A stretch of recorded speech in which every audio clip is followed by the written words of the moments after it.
So, April is Autism Awareness Month. And I've noticed a theory going around on TikTok recently that I actually quite like, and I wanted to discuss on this channel for a while now, but I haven't had a good opening, and obviously motivation has been low and stuff like that. So I wanted to choose the perfect moment to talk about this, and what perfect moment than Autism Awareness Month? You'll get it in a second, or if you've read the title, you'll already know.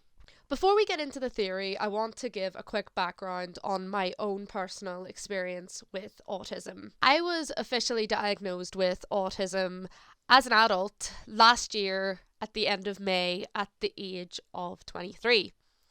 It was a very important time for me, and it's still something that I'm trying to get to grips with now, nearly a year later, because I'm having to analyse what was my autism this entire time whenever I was convinced that I was weird or isolated or not able to interact with everybody else in the same way that it seemed to come easy to everyone else, and I seemed to be struggling as if I was stupid or something. So I've been spending the last year trying to analyze all that and trying to get to a point of peace where I can kind of feel content with my past and everything that I had experienced as a kid that turned out to be not me being weird or being different from everyone else. Well, it is a difference, but it's not a difference that you should feel ashamed of. I feel like I'm stating the obvious, but there are subsects of people who believe that it's not obvious and some think it's not even real, and that's so bizarre to me. It was very important for me to get my answer, and I know for a lot of other people they don't need to be diagnosed, and that is totally valid as well. It was just a journey that I felt I personally wanted to go on, and I feel validated with the diagnosis, but I know that that's not a journey that everyone needs to take to be validated in their own autism journey. But I just wanted to give a little background on that. This is coming from the perspective of someone with autism on Autism Awareness Month, of all things. Quick background on another subject, because I feel like I have to iterate this in every single video I make about the Hunger Games because people don't seem to believe me. I was obsessed with the Hunger Games when the movies came out. I didn't read the books until the movies came out, but the movies weren't the reason that I read the books, because I didn't read the books until long after the first movie was already out of cinemas, but it was the same year. I was obsessed. I actually, funnily enough, I would say it was my autistic special interest. That's what one of the things that I felt validated in. It was just like, oh my god, I wasn't crazy. It was just something that autism makes you do sometimes. You hyperfixate and you have to know every single little thing about every single little detail in your special interest. So in that time, I can now confidently say that the Hunger Games was my autistic special interest. But because I don't praise every single aspect of it in my videos, I have been questioned in the past about my allegiance to the series and whether I was actually a real fan or not. Thankfully, this video is not a negative one, so hopefully I won't come across those comments, but I felt I had to clarify that anyway. So, into the theory. What is the theory? The theory is, was Katniss autistic this entire time? And normally when I see like theories like this, I'm like, oh, because it's just like, oh, the series is like long gone, let it rest, doesn't really matter who was what or who was this, that, or the other. But when analysing Katniss's behaviour throughout the series, I do think it is a very valid idea to have, because normally theories are like way out there and you're like, okay, you're like, all right. Coming from someone who's a potato shipper, that's Peeta and Kato together, I understand what it is like for theories to be way out there and having to accept that, like having to deal with that. But I don't think that this particular theory is outside the realm of possibility, because Katniss does express a lot of traits of autism in girls in particular. Boys and girls usually express different signs that they're autistic. Not all the time, it is not a blanket term, but usually boys and girls have different signs that they are autistic. And I think that Katniss expresses quite a lot that would show that she is actually autistic. And living in District 12, in a district of poverty where they're barely able to feed themselves, diagnosing themselves or getting an actual official diagnosis of neurodivergence of any form was not going to happen, and it definitely wasn't going to be a priority of the capital whenever she won anyway. They had bigger problems because of those berries. So it is entirely possible, in my opinion, that Katniss could have gone undiagnosed as not even autistic. She could have just been neurodivergent in some form or the other. And I'm going to explain some of the signs that I think are very interesting that help add to this theory. This is not to say that everyone who expresses these signs or are like this naturally are necessarily autistic. There is no be-all, end-all sign that you are autistic. Unfortunately, there's no answer guide or checklist for you to tick all the boxes and be like, oh, I'm autistic, or oh, I'm not autistic. It's all very nebulous, and no autistic person is the same as the next. Everyone has it differently. So just because Katniss expresses these things throughout the series doesn't necessarily mean that she is, but it also doesn't necessarily mean that it isn't. And it also says that if you express these, if you have these traits as well, it doesn't necessarily mean that you are autistic. It's just something that people who are autistic sometimes express as a trait and a sign that they are. Whew! That was a lot of sort of disclaimers there, huh?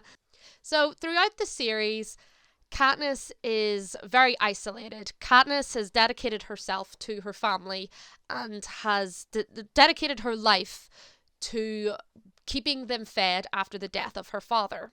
This is to the point that she has no friends except for Gale. And Gale is a special case because she ran into Gale in the woods and they bonded over hunting, which is something that Katniss is interested in and is something that they both do to keep their family safe. But that doesn't mean that there hasn't been people who've expressed interest in being friends with Katniss. She has just been oblivious to it. Madge Undersea is an example of this. Madge Undersea is the mayor's daughter, and she is a lot of people ship her with Katniss because they're always like, why did she give Katniss this Mockingjay pin? Because if you haven't read the books, Madge Undersea is the person who gives Katniss the Mockingjay pin. She doesn't just pick it up at the hob like she does in the movies. They cut Madge entirely out of the films.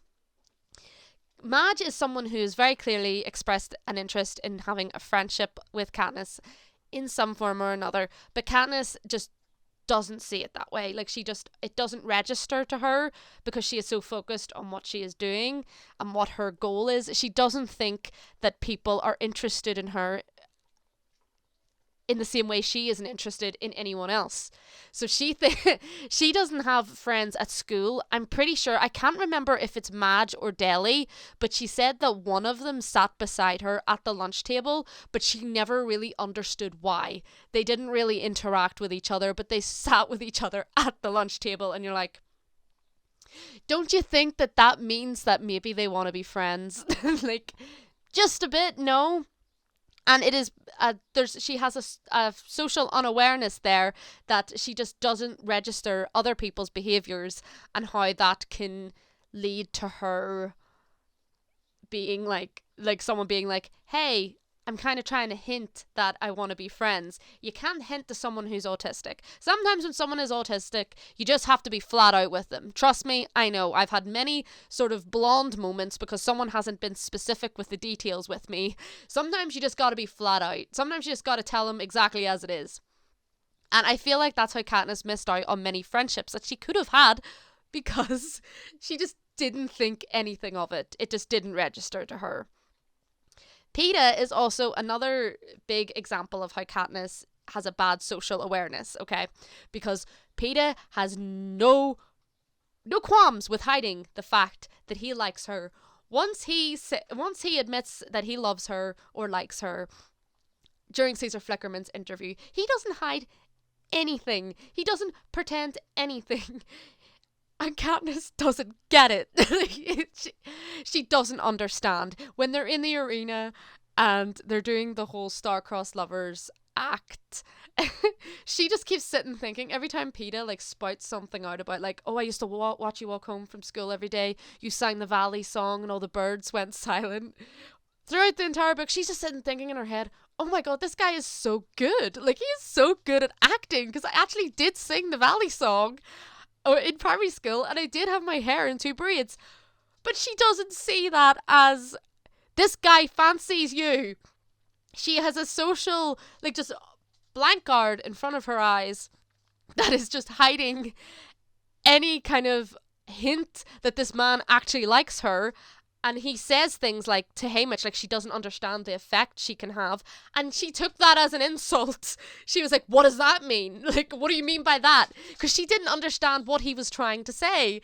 And Katniss is hardwired to take everything as an insult, because that's how she's been raised. She's been raised in a rough environment where nothing is like where compliments aren't really something that she's used to. So whenever he says something like she doesn't know the effect she can have, it's like, what do you mean by that? Like, what are you trying to say? And she just doesn't see it as Peeta being in love with her. And then when he admits to her at the end of the first book, this wasn't an act, she was like, she was totally affronted, which I can get. Someone could admit flat out to me, hey, I fancy you, and I'd be like, seems kind of sus, man. Like, what's the catch? So I totally understand her in this regard, particularly when you grow up not having people have crushes on you. Like, there's people who grow up and they have been getting Valentine's Day cards since like P3 from like classmates and stuff like that.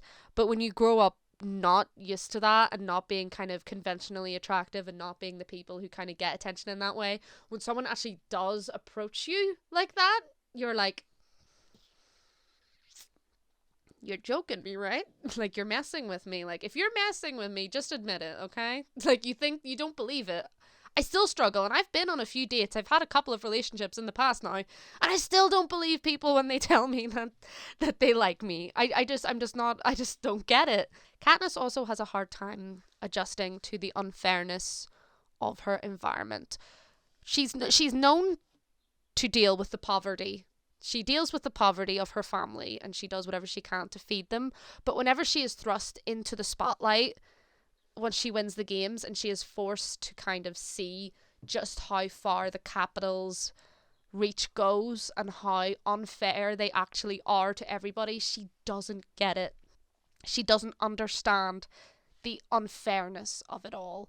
Like, she can't comprehend why someone would do this or why they would be this way to innocent people, which sounds like a common trait kind of thing. Like, anybody would be like, why the fuck would someone do this to people? But more in the sense of, a lot of people can rationalize. Like, President Coin rationalizes it. She knows how Snow works, and she knows why he does what he does, and she knows how to make the counter moves to do what she does to get into his position. She knows that what he does is unfair, but she also knows why, and she knows how to counteract that. Finnick is like that as well. Gale is like that as well. And Peeta is like that as well. And that's why President Coin wanted Peeta, because she thought he would be easier to kind of get to speak for her, whereas Katniss was a lot harder to get to kind of work on their side. But where they all kind of know how to strategize and know how to approach the unfairness that they're being faced with, Katniss has never understood it, and that is why she was more of a reactionary benefit to them. Anytime she reacted to something that she saw, that was when she shone the most. That was when they were able to get her words and use them for propaganda, because that is when her confusion and anger would bubble up to the surface and explode in these powerful speeches, because she didn't understand. And personally, she shouldn't understand. It didn't make sense. Like, none of the stuff, especially in District 8 when they bombed the hospital, doesn't make sense. Well, I say it doesn't make sense. It does make sense if you're talking from a strategical point of view. President Snow did it to send a message, but it doesn't make sense in terms of humanity. Like, being a decent guy, a hospital full of unarmed people and you bomb it just because Katniss walked in there. and people want us to sympathise with this guy in A Ballad of Songbirds and Snakes. That might be my controversial comment that my disclaimer at the start was for. And this is a very common thing with autistic people. They're very much aware of the unfairness in the world, and it's hard to explain to them how it works. There will be some that struggle to understand how people in Africa can be starving when there are other parts of Africa where people are eating just fine and are wealthy, and they don't understand how, why not just give them some money, that kind of thing. And I think part of that confusion shines a lot in Katniss whenever she has her explosive speeches that they use for the propos. Katniss is also very awkward at parties, which I can understand. Any public gathering is just like, want to get out of here. Don't like it. As soon as fireworks start going off, no, I'm out. If I don't have my ear defenders with me, I'm gone. It's kind of like that's how her and Peeta kind of gel so well with each other, because while she is awkward and reserved, Peeta is more outgoing and friendly, and he knows how to socialise with people. He offered to do the speeches at the victory tour because he knew rightly that Katniss would not be keen on speaking publicly. And I feel like that's why Everlark is like my... But besides Potato, Everlark is the ship of the Hunger Games, in my opinion. Don't understand how anyone thought Gale had a chance, because Peeta understood without her having to explain that these speeches were making her uncomfortable. The idea of speaking publicly was making her uncomfortable, and he just offered without her even having to say anything, look, I'll do it. And that's actually something that I actually didn't struggle with. I was very outgoing as a kid, but I think I was very outgoing in the sense that I was trying to copy everyone else. And I definitely put on a persona in high school that I didn't give a shit about what anyone thought about me. So I was kind of okay with speaking loudly, but it was kind of like I was speaking loudly to drown out the disapproval and bad opinions I knew people had of me.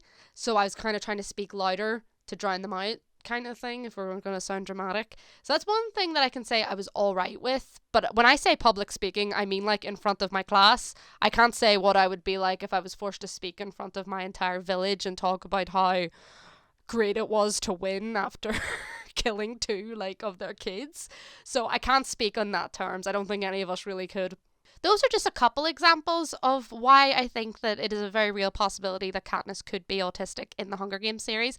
And if she is, I think that is I actually really like that, because Katniss, the Hunger Games in general, is one of my most favourite series of all time. And to know that there is autistic representation in that series would mean everything to me.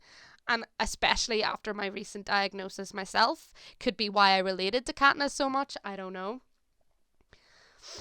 Because the Hunger Games is already notorious for its representation. The books anyway, the movies are kind of touch and go. The books have Peeta's leg. He loses his leg at the end of the first book, and he goes through the rest of the series with a prosthetic.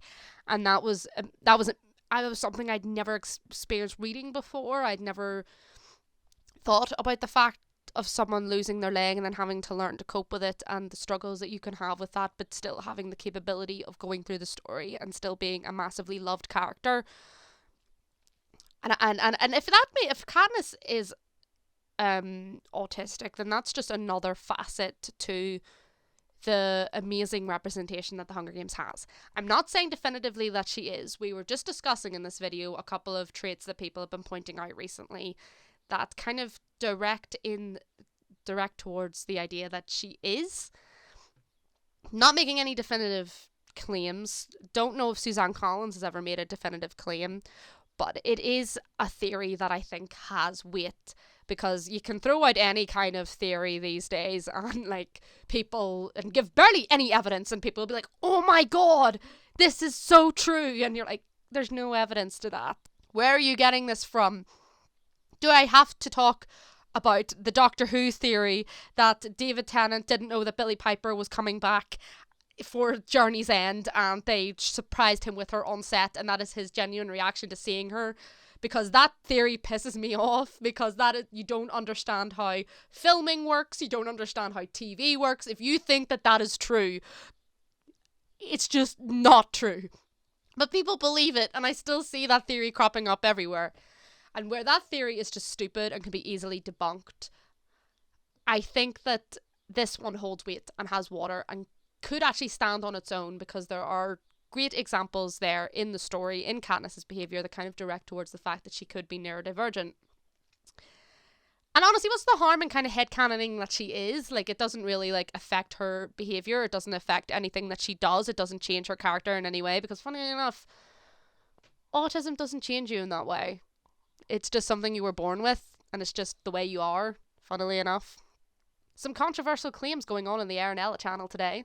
But anyway, what do you think? Do you have any examples of what could point towards Katniss being neurodivergent? Let me know down below. Do you think she's not neurodivergent? Also let me know down below.